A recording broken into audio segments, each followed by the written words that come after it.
Hello,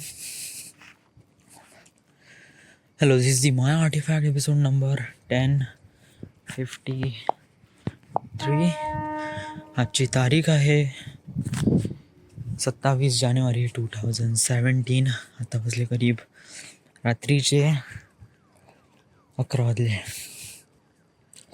actually काल आपण artefact episode record केला नाही, सो बेसिकली आपण काल जे झालं त्याला पहिलं ऑलरेडी इन्क्लूड करू आणि त्याच्यानंतर आपण आजचा आर्टिफॅक्ट एपिसोड रेकॉर्ड करू.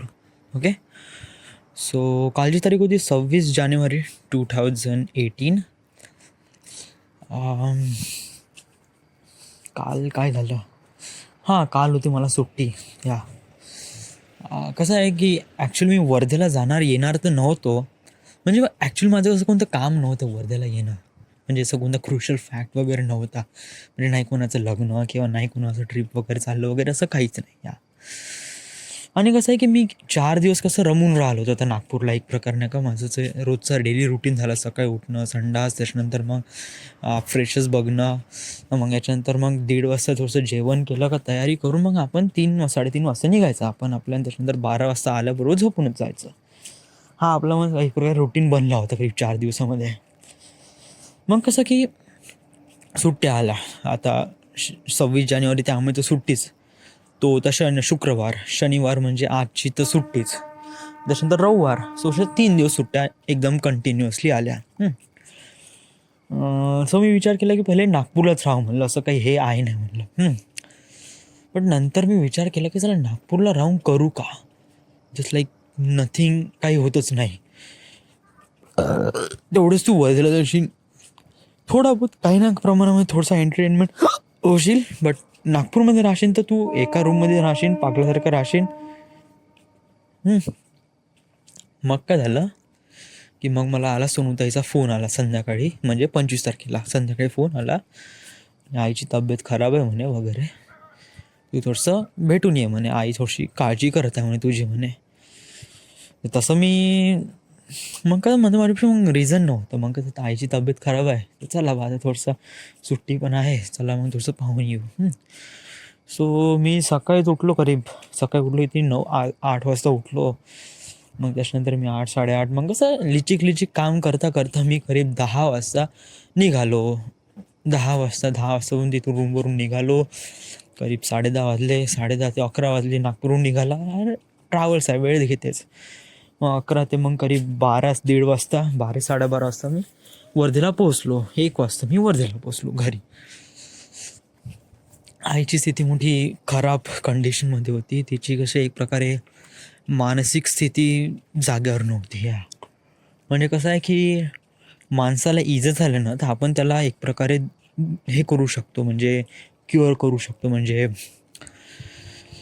कसं आहे की आपल्या बॉडीमध्ये 2 बॉड्या असते, एक मानसिक आणि एक फिजिकल बॉडी.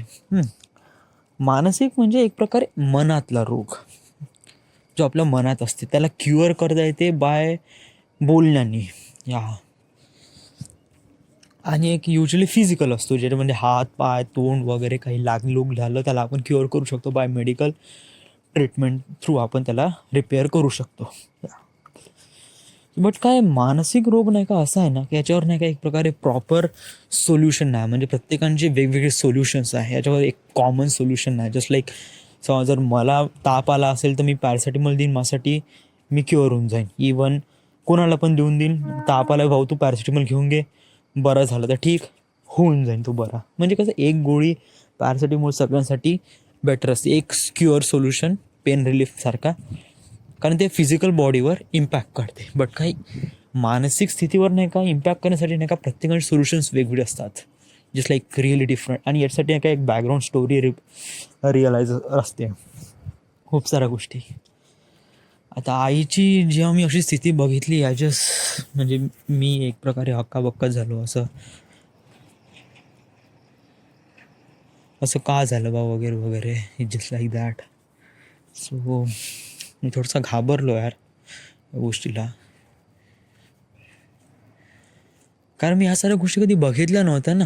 म्हणजे हे मानसिक रोग वगैरे हे असं मी कधी बघितलं नव्हतं ना, त्यामुळे मी या गोष्टीत थोडासा घाबरलो. कारण आई ज्याप्रमाणे बोलत होती, रिॲक्ट करत होती, just like really weird to me. एक नॉर्मल पर्सन जेव्हा टॉक करतो तशाप्रमाणे ती बोलत नव्हती. सो इट जस्ट लाईक मला कळत नव्हतं याच्यावर का करू, का बोलू, का. आणि मी याच्यावर जजमेंटल पण नाही बनवू शकते, का कशाबद्दल का बोलू आणि का याच्यावर सोल्युशन काय आहे वगैरे वगैरे. एवढं म्हणू शकतो का ही आई फक्त हे कशी एक प्रकारे धर्मात एवढी लागून होती, विलीन होती. कसं 2-2, 3-3 घंटे एक प्रकारे मेडिटेशन करणं चांगली गोष्ट आहे. म्हणजे कसं की मेडिटेशनचा मेन उद्देश हा आहे का कोणतेही विचार मनात येऊ नये द्यायचे. जस्ट लाईक रिअली काम, म्हणजे just like you are dead for 2 hours, 2 घंट्यासाठी तू फक्त मरून जा. हे माझ्यासाठी पॉसिबल होतच नव्हतं, त्यामुळे मी त्या मेडिटेशन कॅम्पवरून पळून आलो.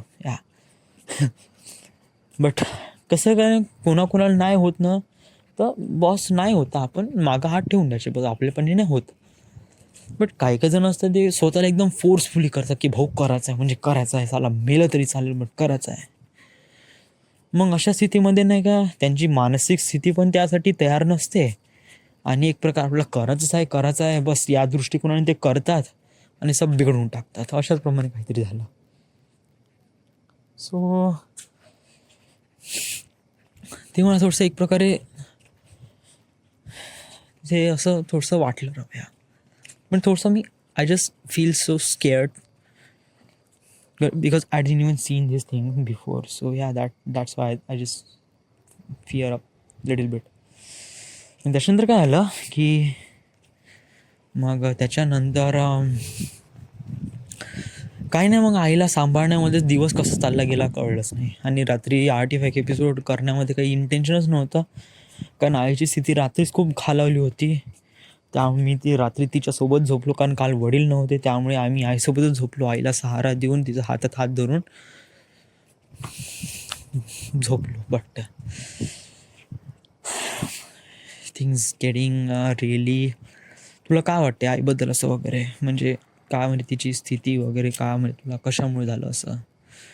नाही मी नाही सांगत अरे अशा गोष्टी. व्हाय, कारण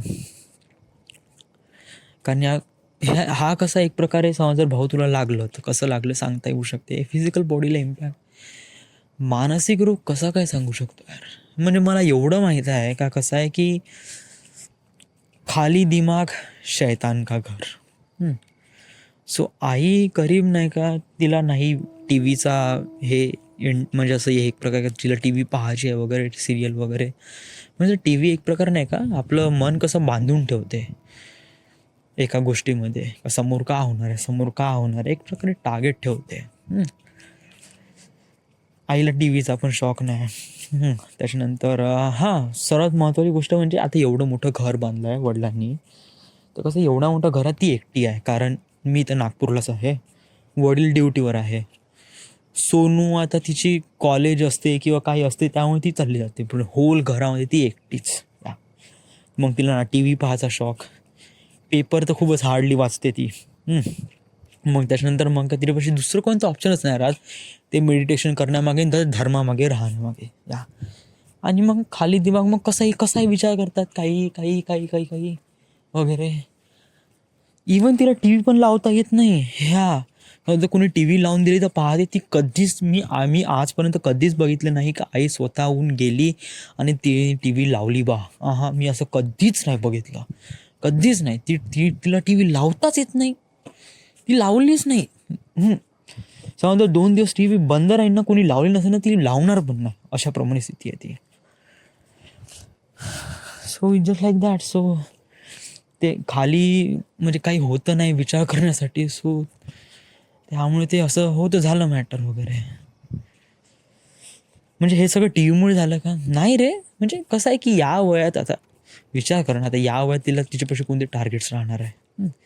तिचं घर आहे, तिची फॅमिली आहे, सगळंच आहे.